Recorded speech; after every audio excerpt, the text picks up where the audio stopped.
Once upon a time, in a far kingdom of Lear, there lived a beautiful lady by the name Cinderella. Cinderella lost her mother when she was just a small girl and her father remarried. Her stepmother Rose was only good when her father was around, but anytime her father left for work, Rose would mistreat Cinderella by giving her duties to do, and yet she was just a small girl. Cinderella was so gifted. She would sew beautiful clothes for her doll, and when her dad saw this, he bought a sewing machine for Cinderella for her to keep practicing. Years passed and Rose gave birth to triplets. She was so overjoyed that she finally had her own children.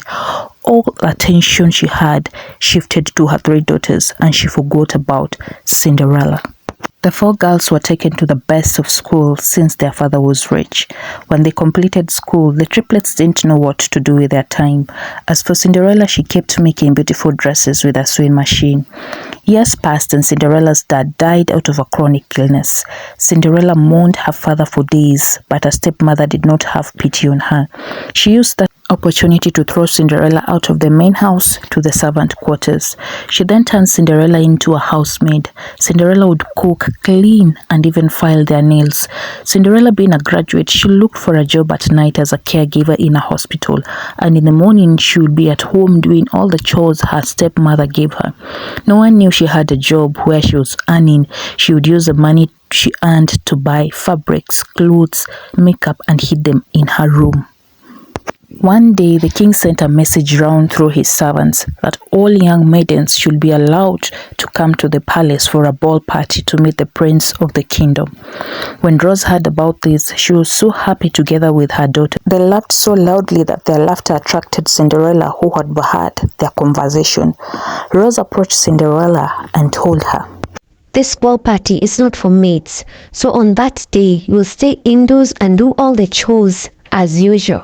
Her 3 daughters laughed uniformly, saying, "Mother, how will she even come out when she doesn't even have a ball gown? She's always in her rags." Cinderella felt bad, but she still continued with her duties in the house. That night, because she was off from work, she used that opportunity to make a very pretty ball gown, and she hid it. She then got crafty with the shoes that she would wear on that day. She drew beautiful African patterns on her shoes, and they looked so unique. She then dozed off because she was so tired, and the next day she woke up and continued with her duties. She watched her stepsisters try out their ball gowns together with her stepmother, and she thought out to herself, "I think my gown looks more beautiful than what they have." That night, when Cinderella went to work, she paid for a beautiful ride that will take her to the ball. The hospital gave her an off day the next day to attend the ball party because it was an order for the king for everyone to be released. The next night, Cinderella watched her sisters get ready together with her stepmother, and she even helped them to put on their shoes. After they had left, Cinderella quickly ran to her room, took a shower, and dressed up for the ball. She did her makeup and stepped out to wait for her ride. Her chariot finally arrived and she was wheeled to the party. All the ladies in the party were so envious of Cinderella because of her ball gown, which was so pretty and unique. When the prince saw her, he left the lady he was dancing with and requested to dance with Cinderella. The 2 of them danced for a long time until the clock struck 12 midnight and Cinderella ran, leaving the prince stranded. The prince tried to go after Cinderella only to find the beautiful African printed stiletto shoes on the stairs. Cinderella got into her ride and she was taken back home. She quickly changed back to her normal clothes, switched off her room's light and slept. At around 1 a.m., she had a stepsister and mother walking into the house. They were all talking about the strange girl at the ball party. Cinderella and said, "I wish they all knew that lady was me."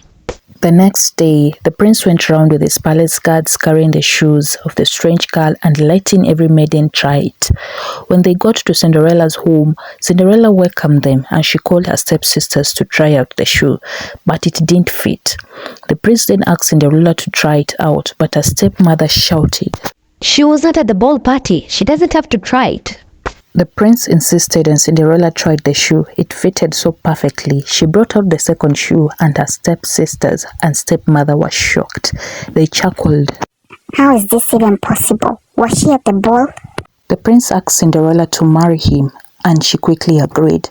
Cinderella and the prince lived happily ever after. the end.